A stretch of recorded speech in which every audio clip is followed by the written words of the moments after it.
30-year-old man, boy to me, and he's just moved out of home for the very first time, so that's been great. So he was born with multiple intellectual disabilities and the Smith-Magenis syndrome, autism and severe intellectual disability. Lou is 35 now. He moved out of home when he was 21. He moved into a community living and respite house, shared house. Rosemary at CLRS posed the idea of him living by himself, and that was a bit difficult for us to even imagine. Prior to 2017, I was living a normal life, enjoying going camping, supercars, and then in 2017, my life changed. It was a spinal cord injury.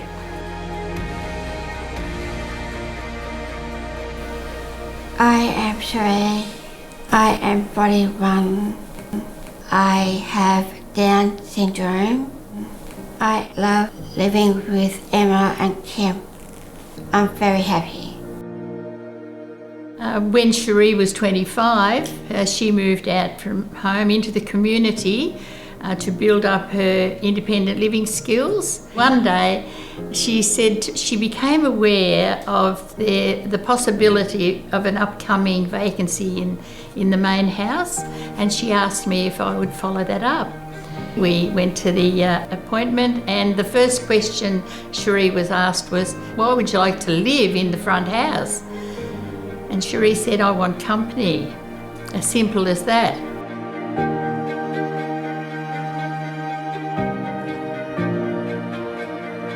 He's very happy here, and he's encouraged to be an individual, and he's got a plan that suits his needs specifically. We don't have to worry about having to have someone to watch Ashley when we go out, because, if we have to go out without him, we know he's taken care of perfectly. She was ready for it before I was. I said to you, I had a plan that I was going to live till I was 80, and then if she went to a nursing home, that'd be fine. But it wasn't fine for her because she wanted to be just like everybody else and live independently from mum and dad, because we were boring because we were old. So once I left rehab, I had to go to a nursing home. Then I was given the opportunity to come basically home to Echuca, and I'm now living independently as best I can in Moama in an Opening Doors project. We had ideas that he would be able to start to feel independent. We had no idea how he would leap into it so quickly, and he definitely had the sense that this was his space.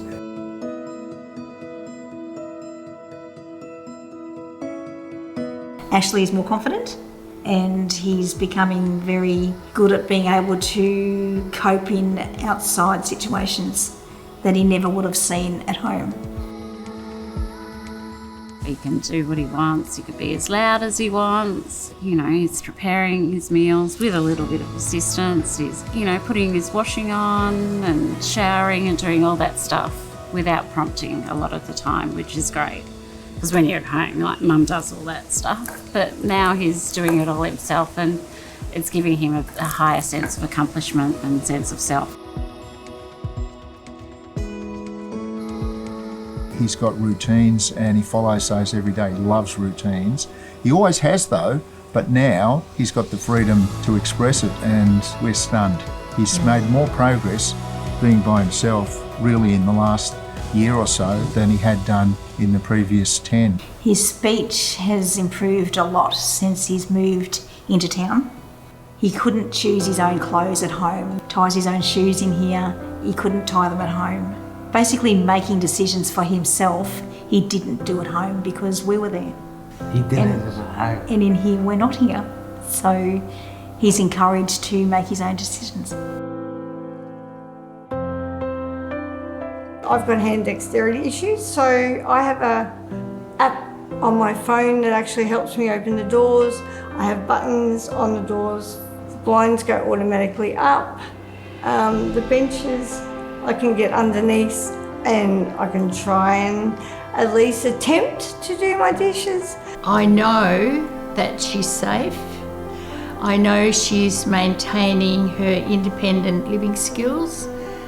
I know that her future's bright, and I know she's very happy. And what more could a mother ask for? The thing that's really amazed me is just how he seems more connected with us. We've been able to create a different sort of bond, similar to what so-called normal families do when they're with their adult children. We do fun stuff together. We go out and have lunch, we go do dinner, and I'm not constantly nagging at him like mothers do. It's just wonderful as a mother to see my little girl. She'll always be my little girl. I've just seen her just grow into such a beautiful young woman who is just loving life. You know, I walk down the street with her and it's, hi Kim, who's that? Oh, that's just, you know, like everyone knows her, and she just blossomed. And, you know, as a mother, I couldn't be more proud of her, the person she is. And that's exactly what this opportunity gave me. It got me out, it got me my freedom, it got me my dignity, I suppose, back. It got me, for me to be able to do what I want to do and not be stuck in aged care when they want to eat. I've got to eat. Living at home, I can say I've got a routine that I can stick by, that I'm not restricted to, oh, sorry, we can't get to you.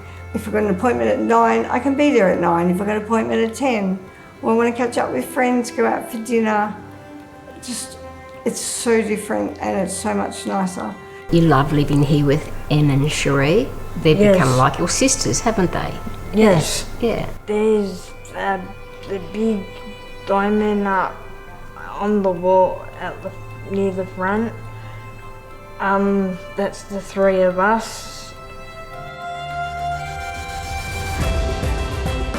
And the staff are always here and help. I mean, the staff here, they go above and beyond. They really do.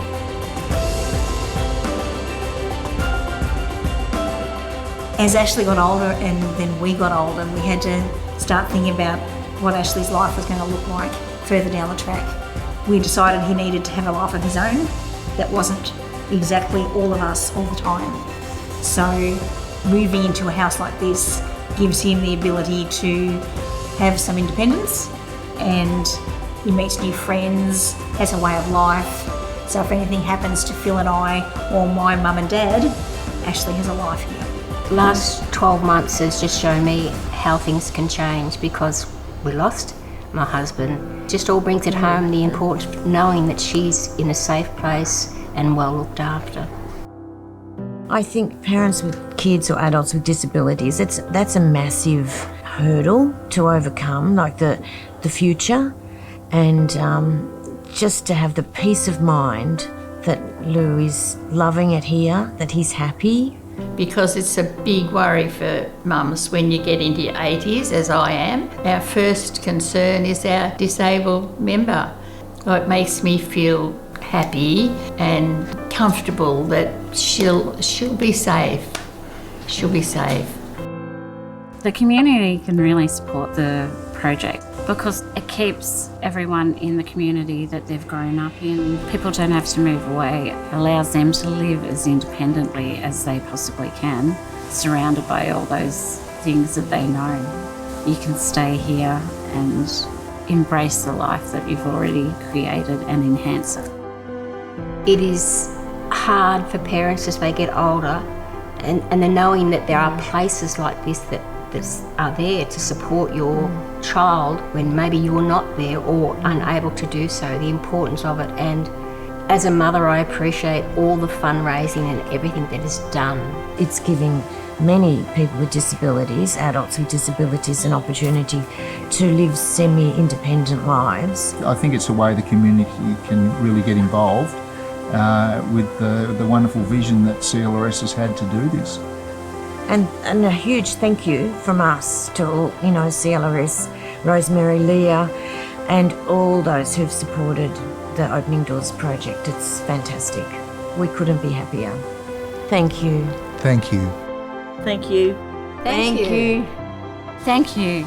Thank you, everybody. Thank you. Thank you so much. Thank you, everyone. Thank you. Thank you. Thank you.